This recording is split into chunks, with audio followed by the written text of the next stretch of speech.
गांव में सोमू नाम का एक किसान अपनी पत्नी मालती और पुत्री राधा के साथ रहा करता था। सोमू बेहद गरीब था। एक दिन उसकी पत्नी मालती बोली, मेरी समझ में नहीं आता कि हमारी गरीबी के दिन कब खत्म होंगे। अब चिंता मत करो आरती, जब अच्छे दिन नहीं रहे तो ये बुरे दिन भी नहीं रहेंगे। मेरी समझ में ये नहीं आता कि आखिर कब तक आप दूसरों के खेतों में गुलामी करते रहेंगे। मालती, मेरे पास इसके अलावा और कोई चारा भी तो नहीं है। अरे जब आपके पास अपनी जमीन है तो फिर आप उस पर खेती क्यों नहीं कर सकते? तुम्हें पता है मालती कि जमींदार चौधरी ने उस जमीन पर कब्जा कर रखा है और मेरे पास इतने पैसे नहीं है कि मैं उसे छुड़ा सकूं। तो जाकर आप उससे बात क्यों नहीं करते? उससे कहिए कि वो आपकी जमीन वापस कर दे। आप उस जमीन पर खेती करेंगे और फसल बिकने पर आप उसके पैसे लौटा देंगे। सोमू को अपनी पत्नी की बात अच्छी लगी। वो सीधा जमींदार चौधरी के घर पर चला गया।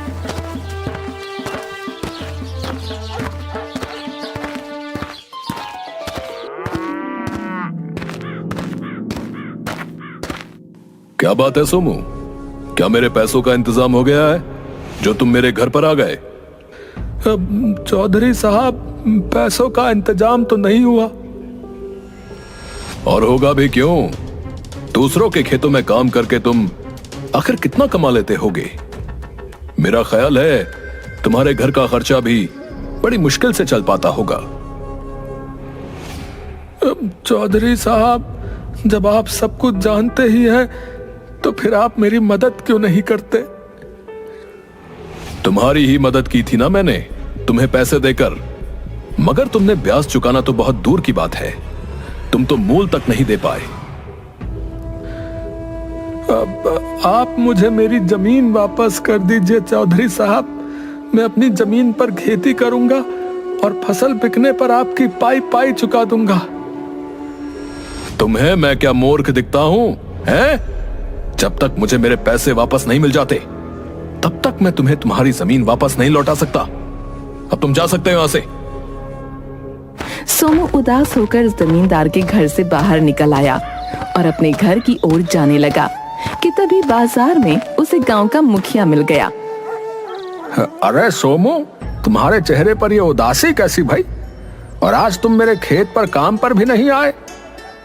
सब कुछ सही तो है ना? अब आपको क्या बताऊं मुखिया जी, जमींदार चौधरी से अपनी जमीन वापस मांगने गया था, मगर उसने टका सा जवाब देकर मुझे वापस कर दिया। क्या तुमने उसके पैसे लौटा दिए? नहीं मुखिया जी, मैं उसे यही बताने के लिए गया था कि अगर वो मेरी जमीन मुझे वापस कर देता है तो मैं उस पर खेती करके फसल बिकने के बाद उसके सारे पैसे चुका दूंगा। सोमो, तुम जानते हो कि जब तक जमींदार को तुम उसके पैसे नहीं दोगे तब तक वो तुम्हारी जमीन नहीं लौटाएगा भाई। आप ठीक कहते हैं मुखिया जी। समझ में नहीं आता कि आखिर मैं पैसों का इंतजाम कहां से करूंगा। अब चिंता मत करो सोमू, ईश्वर पर भरोसा रखो, सब कुछ सही हो जाएगा। सोमू वहां से सीधा घर चला गया। घर जाकर उसकी पत्नी उससे बोली, आखिर वो अपने आप को समझता क्या है? तुम्हें अब मुखिया के खेतों में काम करने की कोई जरूरत नहीं। मेरी समझ में नहीं आता मालती, आखिर तुम चाहते क्या हो? सिर्फ मुखिया ही है जो मुझे अपने खेत पर काम करने देता है, समझी? और इसके बदले तुम्हें देता भी क्या है, सोचा तुमने? तुम आज से जंगल में लकड़ियां काटने जाओगे और वो लकड़ी बाजार में बेचोगे। इतना बोलकर मालती ने एक बड़ी कुल्हाड़ी सोमू को पकड़ा दी। दूसरों की गुलामी करने से तो यही बेहतर है। सोमू कुल्हाड़ी लेकर सीधा जंगल की ओर चला गया।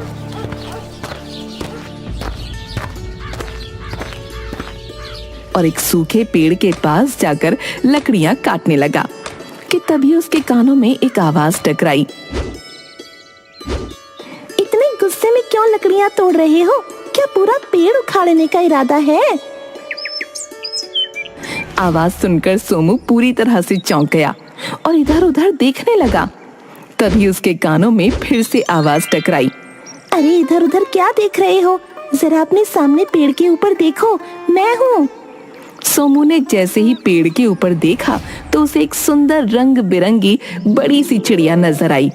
सोमू हैरत से उस चिड़िया की ओर देखकर बोला, तुम तो इंसानी भाषा में बात कर रही हो, ये कैसे संभव हो सकता है?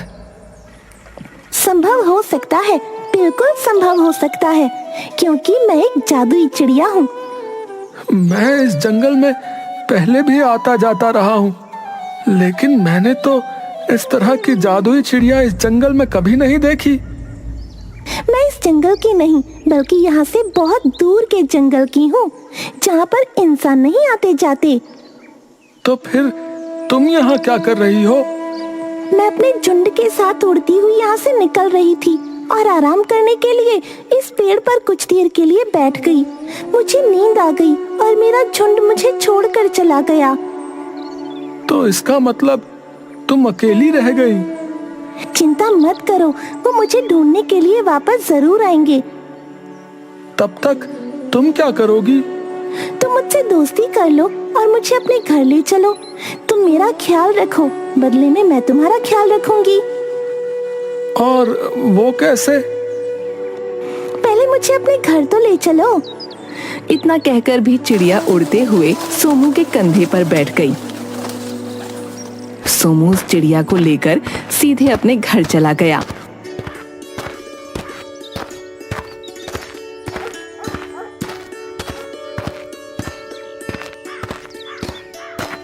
इतनी सुंदर चिड़िया को देखकर सोमू की बेटी राधा चहकते हुए बोली, अरे पिताजी, इतनी सुंदर चिड़िया।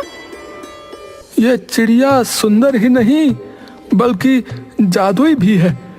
पता है राधा, ये बोलती भी है। ये कैसी बातें कर रहे हो तुम भला? चिड़िया इंसानी आवाज में कैसे बोल सकती है? तभी वो चिड़िया मालती के सामने बोल पड़ी। क्यों नहीं बोल सकती? जादुई चिड़िया सब कुछ कर सकती है। राधा और मालती बुरी तरह से हैरत में पड़ गईं और उसे गौर से देखने लगीं। मुझे इतने गौर से मत देखो, क्या मुझे नजर लगाने का इरादा है? नहीं नहीं, ऐसी कोई बात नहीं। तुम्हारे चेहरे पर उदासी क्यों है? जब से यहाँ आई हूँ तब से सबके चेहरे पर उदासी ही देख रही हूँ। अब तुम्हें क्या बताऊं जादुई चिड़िया, जो लोग गरीब होते हैं और जिनके पास धन नहीं होता, वो लोग उदास ही होते हैं। तो चिंता क्यों करती हो? तुम्हारी गरीबी दूर करने का हल है मेरे पास। जादुई चिड़िया की बात सुनकर सोमू बुरी तरह से चौंक पड़ा। क्या तुम वास्तव में हमारी गरीबी दूर कर सकती हो? तुमसे कहा तो है, मैं एक जादुई चिड़िया हूँ। तुम हमारी कैसे मदद कर सकती हो? मैं तुम्हें उस जगह का पता बता सकती हूँ जहाँ पर बहुत ढेर सारा धन गड़ा हुआ है। तो फिर देर किस बात की है जादुई चिड़िया? मुझे जल्दी से बताओ। तुम्हारे खेत में जो बहुत पुराना पीपल का पेड़ है, उस पेड़ के नीचे पुराने जमाने का प्राचीन खजाना गड़ा है। तुम रात के समय वहां जाकर उसे खोद कर निकाल लेना।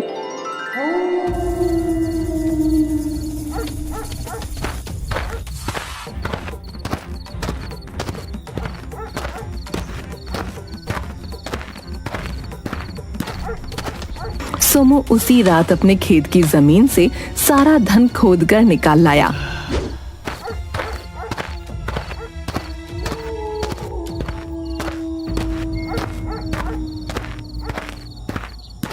इतना ढेर सारा धन देखकर मालती की आंखों में एक अजीब सी चमक आ गई। इतना सारा धन तो मैंने अपने जीवन में कभी नहीं देखा। अब हमारे दुख के दिन समाप्त हो गए आरती। तभी वो जादुई चिड़िया सोमू के कंधे पर बैठकर बोली, अब तुम इस धन से अपनी गरीबी दूर कर सकते हो। कुछ ही दिनों में सोमू बहुत ज्यादा अमीर हो गया और जमींदार चौधरी के पास जाकर बोला,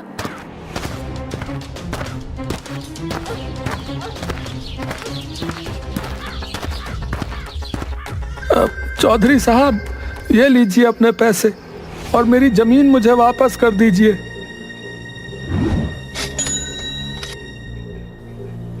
अरे सोमू, अरे भाई तुम खड़े क्यों हो?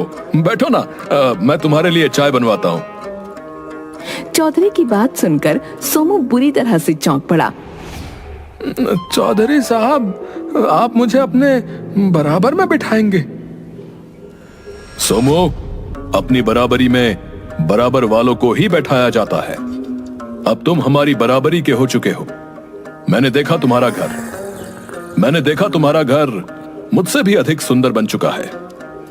इतना बोलकर चौधरी ने सोमू की जमीन के कागज लौटाते हुए कहा।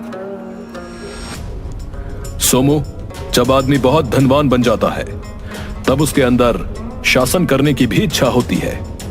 एक दिन ये इच्छा तुम्हें भी होगी, इसलिए तुम अभी से इस बारे में विचार करना शुरू कर दो।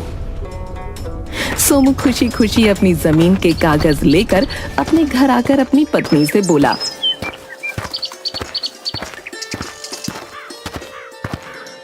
आज चौधरी साहब ने मुझे अपने बगल में बैठाया और पता है, उन्होंने मेरे लिए चाय भी बनवाई। और तो और उन्होंने ये भी कहा कि जब आदमी के पास धन आ जाता है तो उसे शासन करने की इच्छा भी होती है। उनकी ये बात मेरी कुछ समझ में नहीं आई। सोमू की बात सुनकर मालती बुरी तरह से चौंक पड़ी। इसका मतलब हमारा सम्मान गांव में काफी बढ़ चुका है। उनका कहने का मतलब ये था बुद्धू कि हमें अब गांव में और भी जमीनें खरीदनी चाहिए। लेकिन उसके लिए धन कहाँ से आएगा? हमारी ये जादुई चिड़िया किस काम आएगी? इतना बोलकर मालती जादुई चिड़िया की ओर देखकर बोली, क्या तुम हमें और धन नहीं दे सकती? मालती की बात सुनकर मालती की बेटी राधा बोली, ये कैसी बातें कर रही है माँ? याद कीजिए, कुछ समय पहले हमारे पास पेट भर के खाने के लिए भी भोजन नहीं था। अरे हाँ हाँ, हमें पता है भाई।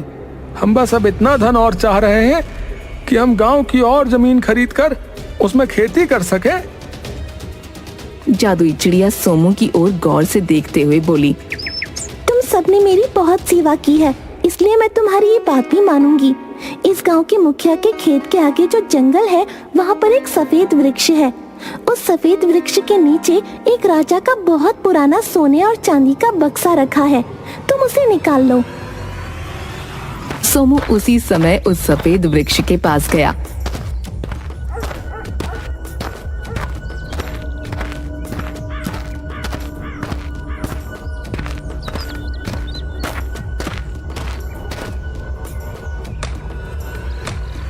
और वो बक्सा निकाल कर घर ले आया।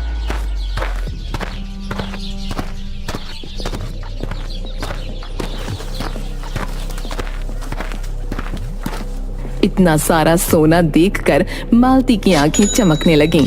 ये तो बहुत सारा सोना और चांदी है, इसे बेचकर तो हम पूरा गांव खरीद सकते हैं। हाँ मालती, और हम ऐसा ही करेंगे। हाँ। सोमू अगले दिन उस सारे सोने को शहर में बेच आया और उसने गांव के बहुत से लोगों की खेती मुंह मांगी कीमत पर और जबरदस्ती खरीदने लगा। एक दिन सोमू मुखिया के पास जाकर बोला, मैं तुम्हारी जो है जमीन खरीदना चाहता हूँ मुखिया।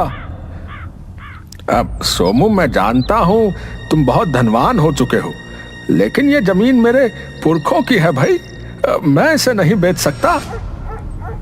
मैं तुम्हारी जमीन की मुंह मांगी कीमत दे सकता हूँ। अब मैं तब भी नहीं बेचूंगा भाई। मुखिया की बात सुनकर सोमू को अब क्रोध आने लगा। तभी वहाँ पर चौधरी आ गया और सोमू की ओर देखकर बोला, सोमू, जब सीधी उंगली से घी नहीं निकलता तब उंगली टेढ़ी करनी चाहिए। मैं आपकी बात का मतलब नहीं समझा। सोमू, मेरे बगल में खड़े हुए मेरे साथी भीमा को देख रहे हो? तुम्हें भी अब अपने ऐसे ही लंबे चौड़े जवानों की फौज इकट्ठी कर लेनी चाहिए, तुम्हारे काम आएगी। मैं आपकी बात का मतलब समझ गया चौधरी साहब। अरे सोमू, साहब लगाकर क्यों मुझे अपमानित कर रहे हो भाई? सिर्फ मुझे चौधरी कहो, अब हम दोनों दोस्त हैं। सोमू मुखिया की ओर देखकर बोला, मुखिया, कल अपनी जमीन के कागज तैयार रखना भाई। अगर तुमने सीधी तरह से मुझे अपनी जमीन नहीं दी तो फिर मत भूलो कि चौधरी अब मेरा दोस्त है। मैं तुम्हारी जमीन छीन भी सकता हूँ। इतना कहकर सोमू वहां से चला गया और मुखिया भी मुंह लटकाकर चला गया। चौधरी का साथी भीमा चौधरी की ओर देखकर बोला, मेरी कुछ समझ में नहीं आ रहा चौधरी साहब, आखिर आप सोमू की तरफ कैसे हो गए? आपको तो उससे जलन होनी चाहिए कि कल का ये भिखारी आज आपसे भी ऊंचा हो गया। तुम्हें क्या लगता है भीमा, क्या मेरे कलेजे में सांप नहीं लौटता? तो फिर इसका कोई उपाय कीजिए। उपाय कर दिया है भीमा। पहला कदम मैंने उसे अपनी बराबरी में बैठाकर उठा दिया था, दूसरा कदम मैंने अब उठा दिया है। तुमने शायद देखा नहीं, गांव वालों के दिलों में सोमू के खिलाफ नफरत बढ़ रही है और बगावत भी। लेकिन आखिर इसके पास इतना ढेर सारा धन आया कहां से? मुझे इस बात से कोई मतलब नहीं। मैं तो बस ये चाहता हूं कि ये दोबारा भिखारी बन जाए। रहा सवाल धन का, तो मैं खानदानी अमीर हूं, मुझे धन की इतनी कोई लालसा नहीं है। धन की लालसा सोमू जैसे गरीब भिखारी को होती है, जिन्होंने अपने जीवन में पहली बार धन देखा होता है। इधर सोमू क्रोधित होते हुए अपने घर चला गया और सारी घटना अपनी पत्नी को बताने लगा। मुखिया की हिम्मत कैसे हुई आपके आदेश को ठुकराने की? और आपको चौधरी के आदमियों की मदद लेने की भी कोई आवश्यकता नहीं, हमारे पास जादुई चिड़िया है। अब लेकिन वो कहीं नजर नहीं आ रही। छत पर राधा उसके साथ खेल रही है। चलो उस जादुई चिड़िया के पास जाकर अब उससे कुछ ऐसा मांगते हैं कि जिससे सारे गांव के लोग सिर्फ हमारी ही बात माने। चलो। सोमू अपनी पत्नी के साथ छत पर आ गया। वो जादुई चिड़िया से कुछ कहने ही वाला था कि तभी जादुई चिड़िया सोमू की ओर देखकर बोली, मैं जानती हूँ अब तुम मुझसे धन नहीं बल्कि कुछ और मांगना चाह रहे हो। तुम्हें कैसे पता? क्योंकि मैं एक जादुई चिड़िया हूँ। तुम चाहती हो कि मुखिया खुशी खुशी अपनी जमीन तुम्हारे हवाले कर दे। जादुई चिड़िया की बात सुनकर राधा क्रोधित होते हुए अपने पिता की ओर देखते हुए बोली, पिताजी आप ऐसा सोच भी कैसे सकते हैं? बुरे वक्त में मुखिया चाचा ने हम सबकी मदद की थी। तुम बीच में मत बोलो बेटी। तुम्हें शायद अभी अंदाजा नहीं है कि जब व्यक्ति अमीर हो जाता है तो वो ये बात बिल्कुल भी बर्दाश्त नहीं करता कि कोई उसकी बात न माने, समझी? तो फिर इस तरह से तो चौधरी ने कुछ समय पहले जो आपकी जमीन पर कब्जा किया था वो भी सही था। हाँ वो सही था। उस वक्त हमारी समझ में नहीं आया, लेकिन अब हम चौधरी को समझ गए हैं। और मत भूलो राधा, अब चौधरी तुम्हारे पिताजी का दोस्त है। चौधरी आपका दोस्त नहीं बल्कि आपका दुश्मन है। उसने आपके दिमाग में लालच का बीज कब बो दिया आपको भी पता नहीं चला पिताजी। और सच तो ये है कि आप दोनों दौलत को देखकर लालच में अंधे हो चुके हो। शायद इसीलिए आप दोनों को भगवान ने गरीब बनाया था। राधा ने इतना कहा ही था कि तभी रंग बिरंगी चिड़ियों का झुंड उड़ता हुआ छत की ओर मंडराने लगा। जादुई चिड़िया राधा की ओर देखकर बोली, मेरे साथी मुझे लेने के लिए आ चुके हैं राधा। अब मैं कोई आखिरी इच्छा ही पूरी कर सकती हूँ। अब तक मैंने तुम्हारे माता पिता की इच्छाओं को पूरा किया। मैं चाहती हूँ कि अब तुम कोई इच्छा करो जिसे मैं पूरा करूँ। मैं चाहती हूँ कि हम सब फिर से गरीब हो जाएं। हमारे पास बस इतना धन और इतनी जमीन हो कि जिस पर मेहनत से खेती करके 2 वक्त की रोटी कमाई जा सके। और मैं ये भी चाहती हूँ कि चौधरी जैसे अत्याचारी और बहकाने वाले व्यक्ति गरीब हो जाएं, ताकि वो फिर से किसी दूसरे के दिल में लालच पैदा न कर सकें। मुझे तुम पर गर्व है राधा, ऐसा ही होगा। इतना कहकर जादुई चिड़िया अपने झुंड के साथ वहां से उड़ती हुई चली गई। सोमू फिर से गरीब हो गया और चौधरी को कारोबार में बहुत नुकसान झेलना पड़ा। वो गांव छोड़कर चला गया।